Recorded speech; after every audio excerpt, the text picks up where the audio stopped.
be like, Cherlise, if you're gonna be rapping and all that, you gotta have an alter ego. I was like, alter ego. I'm Cherlise. Surprise, better act like you know. I'm so Hollywood. I'm classy and I'm sassy. I'm kinda hood. Them haters getting at me. I wish they would. Yeah, I wish they would. Don't be confused by the clever. I'm Hollywood. I'm so Hollywood. I'm classy and I'm sassy. I'm kinda hood. Them haters getting at me. I wish they would. Yeah, I wish they would. Don't be confused by the clever. I'm Hollywood. Oh, I said once I heard the mixtape, I was very excited to get you here. I loved it. Thank you. I'm happy you got it. Yes, I'm so happy you got it. I really, really love it. So for people who Thank you so much. people who don't really know who you are, know much about you, tell us a little bit about who you are. I am just a glowing young woman and just trying to take it one day at a time, and I'm very passionate about what it is that I do. I'm very confident in what it is that I know I want to do, which is music. And music is a very large part of me. It's not everything because I'm a lover of my family and my friends, but right now, my music drives me more than anything. So I'm here every day, I guess, all American girl, design, butterflies and trees and forests, but, I feel like it's a mental that you get to everyday pick.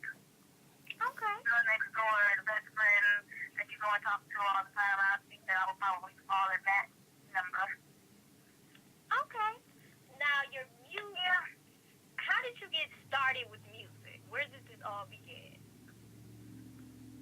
Well, I started with music, you mean, as far as the industry is concerned, that's just period. Just period.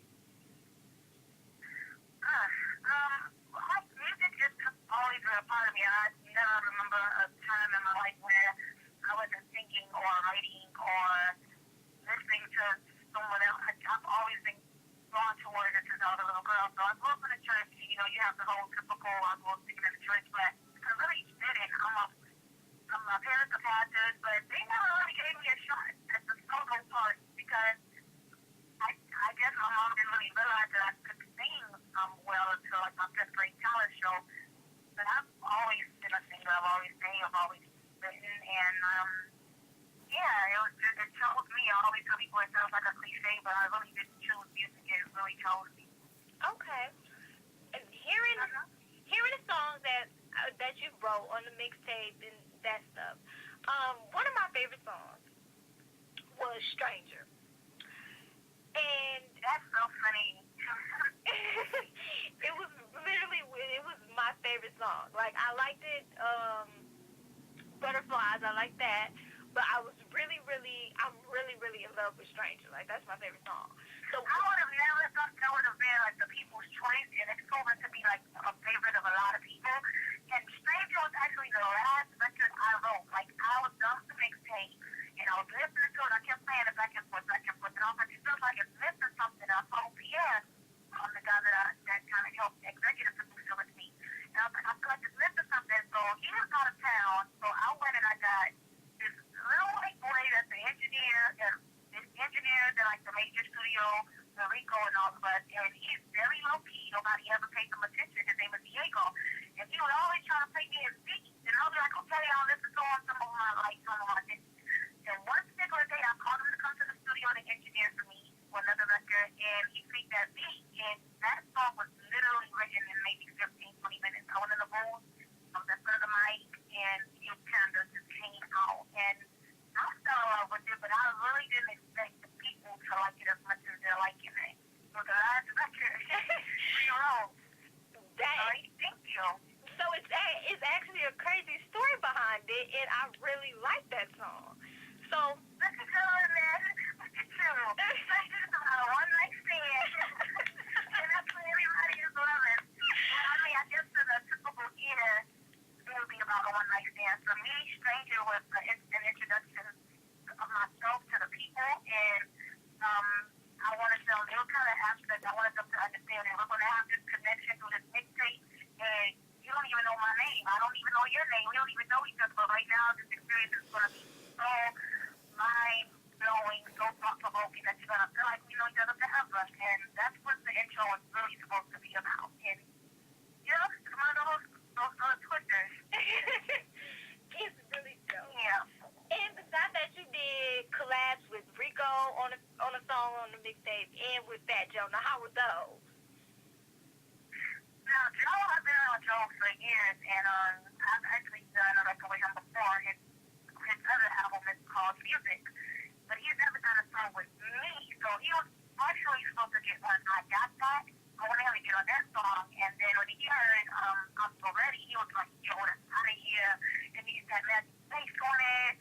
Yo, I'm like, Joe, no, this song, can you get on I Got That? Like, can you get on another one? Because I'm So Ready was my baby, and he got on it, and he took it to another level, and he was like, and that's how it happened. It's always fun working with Joe, because that's really like my family. With Rico, and it's the same thing. Rico just featured, not just on Rico, just Troy song.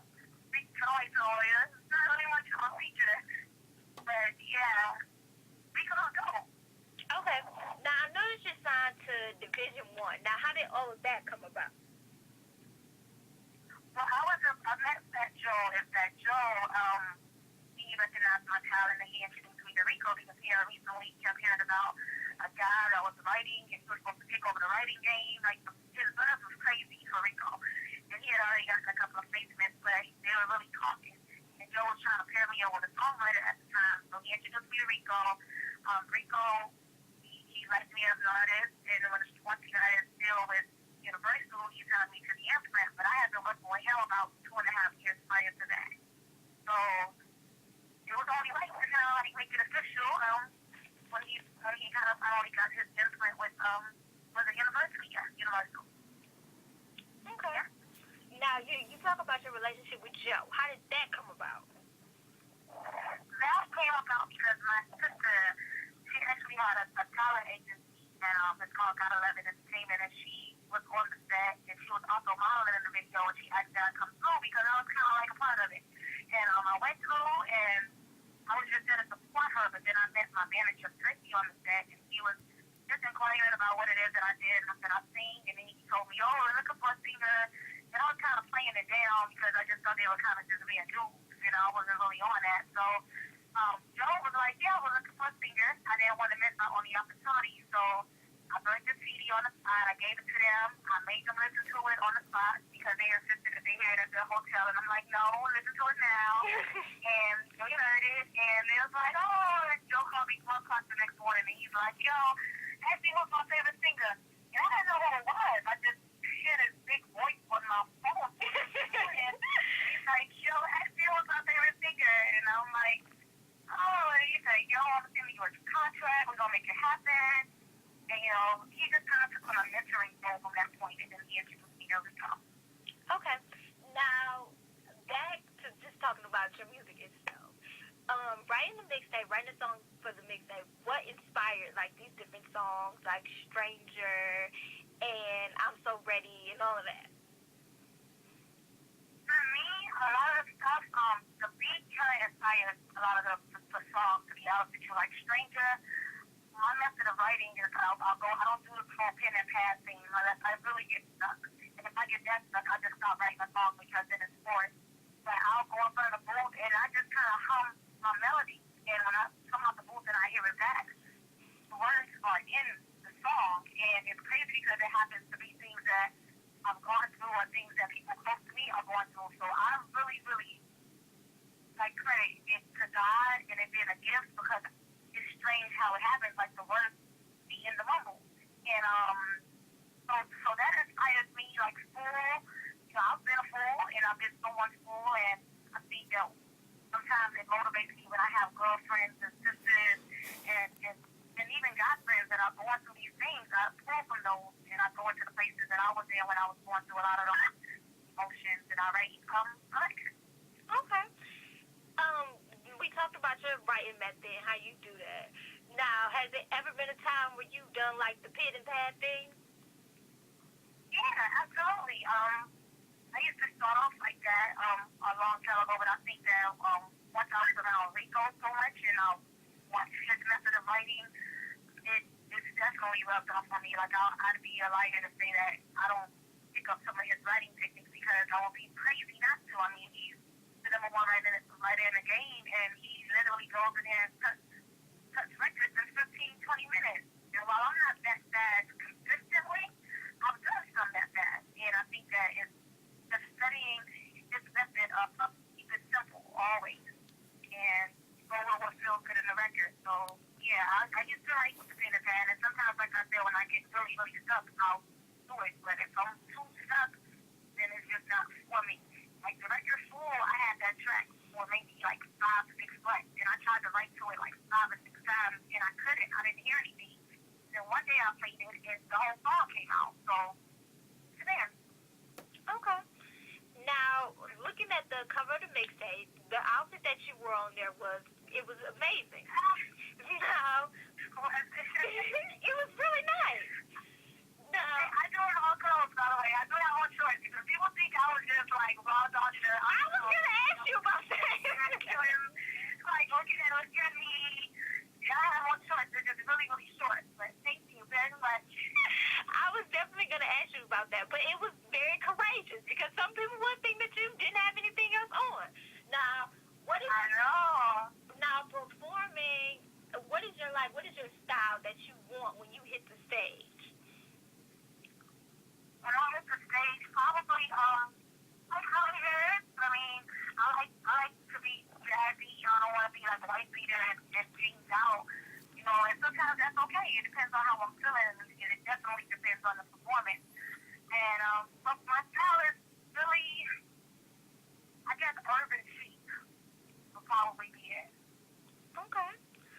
Now that you're making a buzz with this mixtape that you've recently released and things like that, coming forward with your music, do you plan to do any more collaborations, and if so, with who?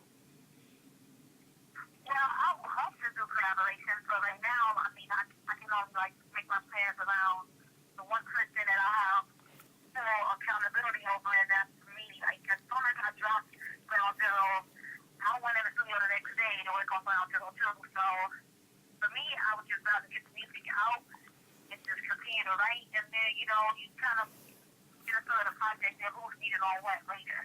Okay. So, yeah, I mean, I can't wait till I'm in a position to work with Drake. That's like my dream collaboration right now. Okay. Now, I noticed you named the mixtape Ground Zero, and on one of the interludes, you say when you're at Ground Zero, there's no other place but to go up. Now, could you explain what would make you say that? I've had a lot of high-low moments coming into the game. Like, I've been trying to do it since I was 17, and in the last 7 years, maybe 3 years, I've had 2 record deals, and both of them went bad. So I think that a lot of times when I feel like things are going well, even outside the music industry, something happens. As soon as I drop my single with the Wayne, my manager got arrested. So it's kind of like, it's always something going wrong, and that was like my blow up with my situation. So I was really left on my own to make it happen, and that's when I went in the studio and I kind of poured my heart out my mixtape because it was just me. Like, it was literally just me and my team. So I think that Ground Zero came from that place. It came from, you know, me being on the brink of my first record deal, and then my niece passing away in a tragic car accident. So it's always been something that's kind of been trying to stop me from realizing my dream. And, you know, like I said, you know, something that's greater than me, because it has to be greater than me, just kind of keep me moving forward. So that's where, you know, Ground Zero comes from. Exactly. Well, it was so great getting to know you, much more about you, much more about your music. You really let me know a lot that I didn't know. So I thank you for that. Yeah, thank you. You're super sweet. I appreciate it. Before you go, let everybody know where they can find you, Twitter, website, all of that. Okay, so I'm really big on Twitter, on my Twitter. So it's at Cherlise101. And as far as Facebook, my shows and all my updates are on there. It's Cherlise Music on Facebook. And the YouTube is, what is it? Okay, it's Official Cherlise. It's Cherlise09, and then the official Division 1 channel that they can subscribe to. And that's the division1.com website. Okay. Surprise, better act like you know.